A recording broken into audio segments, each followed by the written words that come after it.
So, in the 1400s, a country called Portugal really wanted gold from West Africa.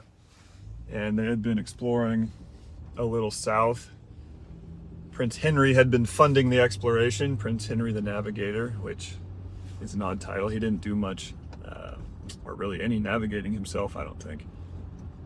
Anyways, Portugal was the country that eventually got around Africa because they had been pushing south along the coast and figuring out that this exploration thing was a pretty good business model, actually.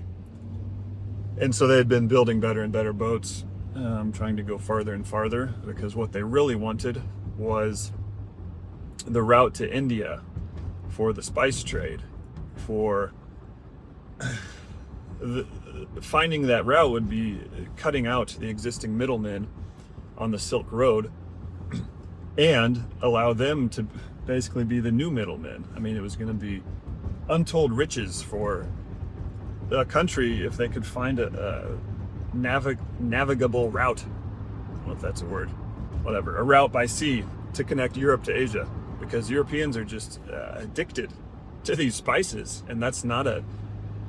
Spices literally means like black pepper and nutmeg, cinnamon, things like this. They only grow over in Southeast Asia, but the Europeans love them, perhaps because they have very bland food. I don't know, but it's like a luxury good in Europe. And so it's a very valuable trade. And so that's why Portugal is trying to push around Africa, and Bartholomew Diaz eventually gets around. He's the first to get around the tip. And a country called Spain, their next door neighbor, sees all this happening. It's not some big secret.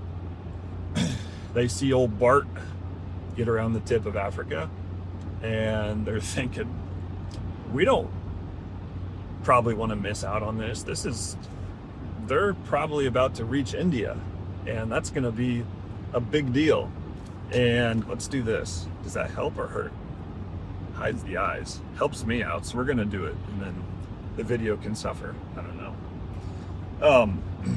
So Spain sees this, and they start getting big ideas, and they really want to be the ones to find a route to India.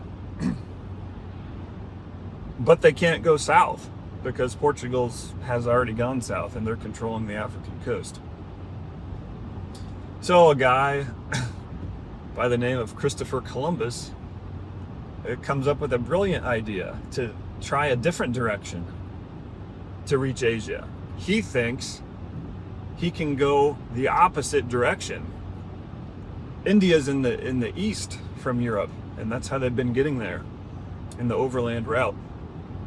But he thinks he can go west and find a route to India, and no one controls that route. And that can lead to untold riches for his personal wealth and whatever, for Spain, for the king to find this route.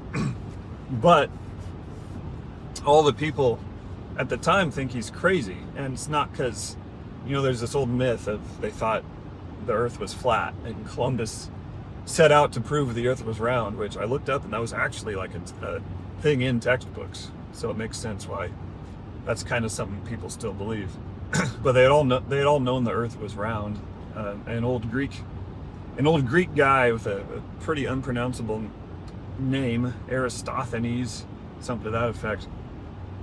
He had figured out it was round, and he actually calculated the exact size of the earth in whatever that would be, 500 BC, by he put a stick in the ground at noon on the summer solstice, that whole thing where it's kind of hard to explain. But he knew there was this Egyptian city, and folks, this is all getting to the death of reverence. Bear with me here.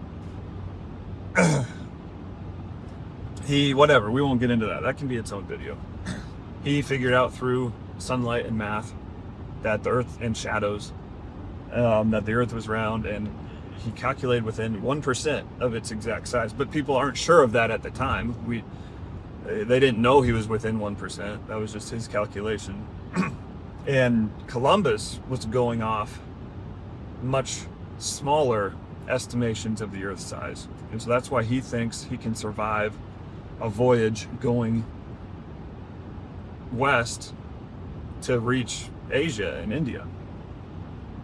It was probably confirmation bias. He was looking at some of the lower end estimates out there on the Earth's size just because he really wanted to go. And it was going to be so valuable if it was even slightly possible. And he assumes Asia stretches a lot farther east than it actually turns out to. So he's kind of combining these two hopes or assumptions into plans that show it's not going to be that hard to just head out there and run into India if you can get across the ocean. So he goes to the king with the plan, and the king says, sounds good. That's not going to hurt me any to have you go out there if you're crazy enough to try that. So he does, and we probably generally know that story. He sets off into open waters, and after a couple months, he finds land about on schedule, maybe a little sooner than he thought, but he is excited that he reached Asia, and he goes back and shares the good news, and they're all excited about having reached Asia. And so they start sending a bunch of people over to colonize. It doesn't go great at first. A lot of horror stories in relations to treatment of the locals and things like that. And that's not for me to accurately relay. That's not quite the point of this video. So what I'm getting at here, and maybe it didn't require such a long backstory, but I think it does, because here's the thing. Before this age of exploration, if you were anyone on the earth, really, I mean, just for example, say you're a European before this age of exploration 500 years ago, which is like 5% of the history of civilization. So not all too long ago, if we're going to start assuming time is real and weigh things against each other like that, which the exact value of doing that's for a whole nother video too. But you're just in the world, and you're not, it's just weird. Like the horizon was a true horizon. No one was traveling. People were like peasants and laborers. And even rich people didn't quite know what was out there. You know, it just wasn't discovered. And so it was just such a different feeling of, I don't know, you didn't have this picture of Earth from space, and you didn't have a map of the globe. And once Columbus comes over from the European perspective, discovers this new world, we start charting it, slowly discovering it, slowly mapping the entire continent, and over the years getting a very, very detailed map of the entire globe. And so what's the result of this? It's so much different of a state of just a worldview. And again, this isn't some lamenting on how the past was better or something. It's just comparing how much different that fundamental outlook would have been for almost all of human history. And now we have GPS, we have the globe mapped, and to what degree does that just destroy wonder? Because it's nothing really different. The world is still here. The world is still the world. But to me, at least, I can't speak for everyone on this, but kind of the origin of this idea, it's like for me, even like on a local level, just having a map of these roads and like, okay, seeing this town's here and here's everything going on in this town, I can see on this map. And like we would just reduce things to looking at it on the map into like, okay, I know what's going on there now because it's all charted. And like, if we didn't have think we had things all figured out, then there would just be this more existing state of curiosity.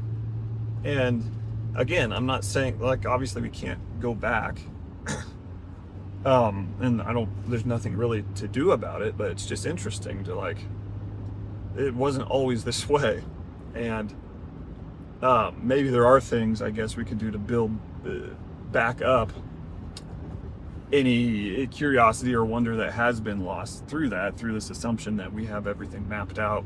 And this is also, I'm not going to dwell on this here, I think this is probably good enough for its own video in the future, but the whole maps thing is like this metaphor for science itself, and just like how not just like talking literal drawing maps and cartography and stuff, but like thinking of science as us mapping out this reality and mapping our experience and putting math, translating experience into numbers and laws and things like that.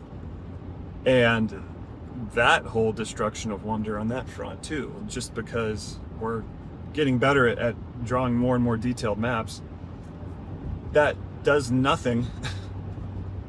The map does nothing to explain how the land is here.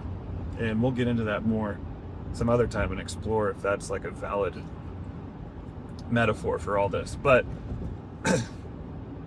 that's basically it. It's like this death, it seems like this death of reverence, all kicked off by, I don't know, it's partly coincidental. I mean, it all kind of lines up with this age of literal land exploration and scientific exploration, and most of that's good, of course. Whatever, we've advanced modern tools and technologies and medicines and all that. Maybe there are good things, like we're not all peasants and laborers, you know. Maybe we're all peasants to a new unknown force that we're figuring out as well. But whatever. That's not what this video is about. It's just, I don't know, interesting to think about. So we'll see you next time.